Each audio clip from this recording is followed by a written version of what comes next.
Hey guys, welcome to the channel. 14 and older please only. Anybody that's not 14, please turn off now. Anyways guys, check it out. I said something big was coming to the channel, something custom. This is what I'm working on. I'm gonna get right into it. I'm sure you guys know what this is. You've seen one new on my channel in newer condition. But it did not have the sway bars. It did not have the aftermarket springs in the rear end. It did not have the metal parts in the front end. It did not have quite a few parts that this one has on it. And this is the reason that I decided to make this one my custom build and not the other one. The other one has already gone away, unfortunately. I found someone that just had to have it and couldn't say no to it. Anyways, I've been painting on this one since I got it. It was in pretty rough shape when I got it. I've been sanding on it and doing some things to it. The rear end was completely shot. I've had to take it apart, and I'm ordered some pieces. I've got to completely put new bearings and everything in it, but I'm already working on the repainting and trying to customize it out. I'll be doing something with the shocks, probably making them orange. As you can tell, I got kind of a theme right there going on. Even my little car back there, I painted it orange where it used to be clear. But anyways, that's just kind of what I got going on. It's not necessarily my favorite color, but I got an orange theme going on, so I'm kind of sticking with it. I refuse to get rid of the Sentin because it's a great basher. I love how fast it is and how durable it is. I love the other Yeti I had, but it was missing some of these aftermarket parts that would have made it that much better. This will be having a 6S system. I might possibly put an 8S system in it. I might be upgrading that before it's all said and done. Long story short, guys, though, I want you to know, should I continue with this project? Should I go that extra mile to make it look awesome just to go out there and tear it up? What do you guys think I should do with it? Drop me a comment down below, and while you're at it, subscribe and hit the notifications so you can keep up with this project and all the future ones I got coming. I'm going to be having a new truck coming to the channel too soon, and it's going to be a new release. That's all I'm going to say at this point. Keep subscribed and watch, and hopefully you'll catch what it is. Anyways, we also got this red cat, which I work on constantly and do things too. Got my wife's down there I built from scratch. I don't know if y'all have seen that video. If not, go back and check it out.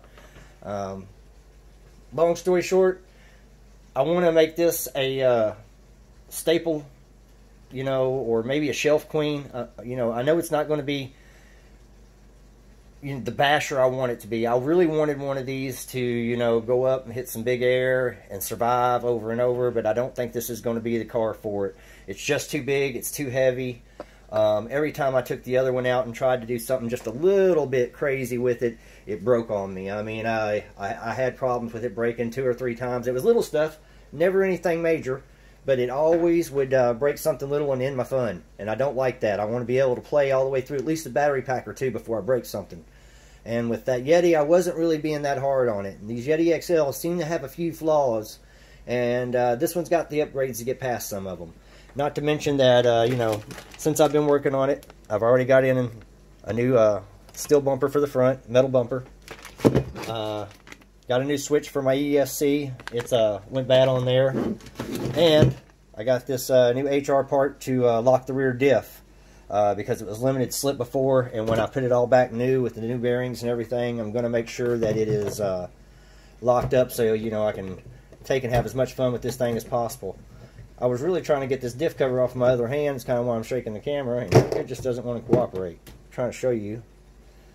When I got it, the bearings inside there were so shot, it was ridiculous.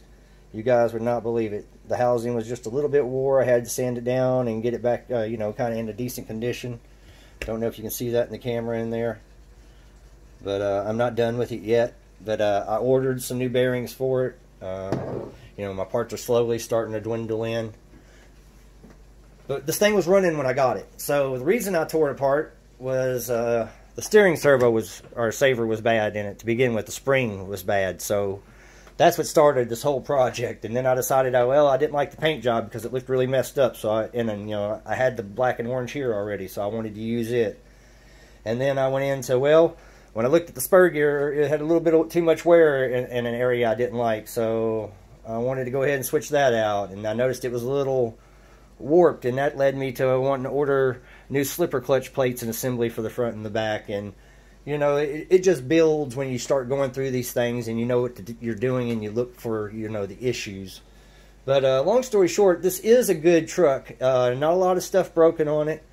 When I got it, it was running. Like I said, it just really needed something done with the steering.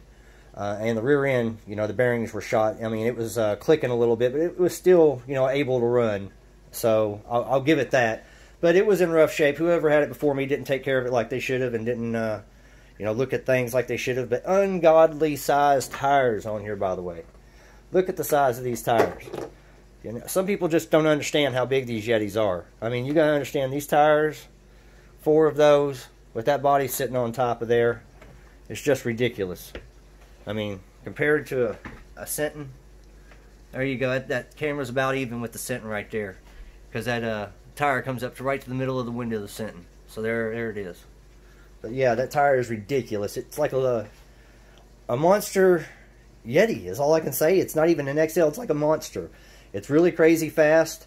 They handle way different than any RC you'll ever play with because of how the suspension's set up and how the torque raises up the left front tire.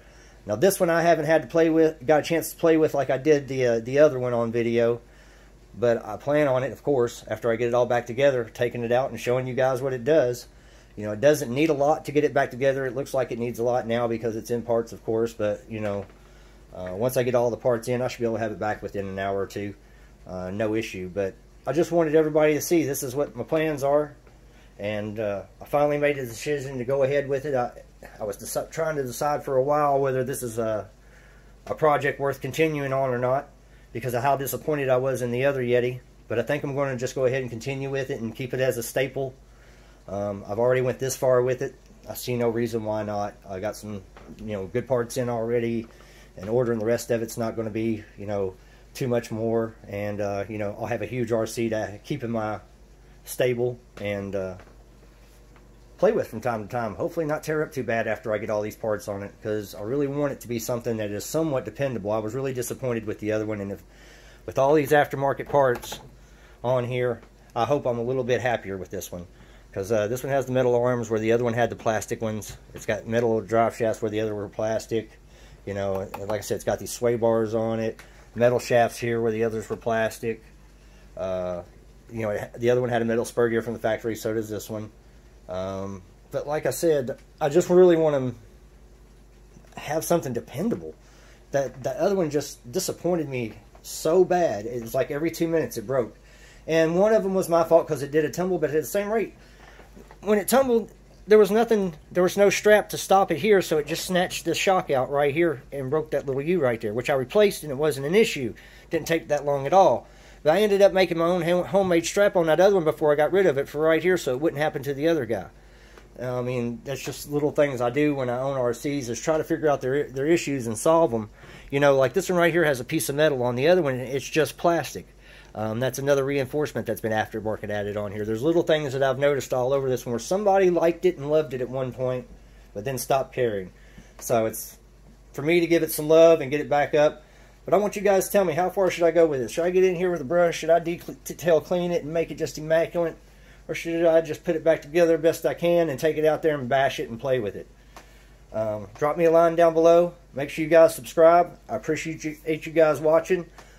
Check out some of my next videos. There are going to be some reviews on some brand new products coming out. I believe there's going to be a clear body coming out that I think is just beautiful. I want to go over. And a new Techno RC I want to go over, ace scale buggy. Not really been into those a lot throughout my life. I've been around them, drove quite a few buggies, and I drove quite a few road car RCs in my life. But it's not really my thing, as you can tell. I'm more of an off-roader type guy. I was raised around the country, and I like going and playing in the woods and the mud, and I like jumping things, and I'm in it for, you know, the adrenaline rush, which you can get in race cars, and I love drag racing, don't get me wrong. I'm kind of a motorhead there too. But it's just harder to control an RC far away from you than it is to go jump these things in front of you and kind of have the kind of fun I like having. Those, you know, straight line cars that do 100 miles an hour, they get way out of your sight and out of your control way too fast, and that's not what it's about for me. I mean, yes, I love the speed, and I love watching them, and I love running them occasionally, but for me, I don't want to be on edge every time I run my RC. I want to enjoy it, and I feel like something that goes over 75, 80 miles an hour puts you on edge every time you run it. And if it doesn't put you on edge, you're not being responsible enough. So with that said, I hope you guys enjoy my opinion and the video. Get back with me in the comments and let me know what you think. You guys have a good night. Thanks for watching. Happy RCing.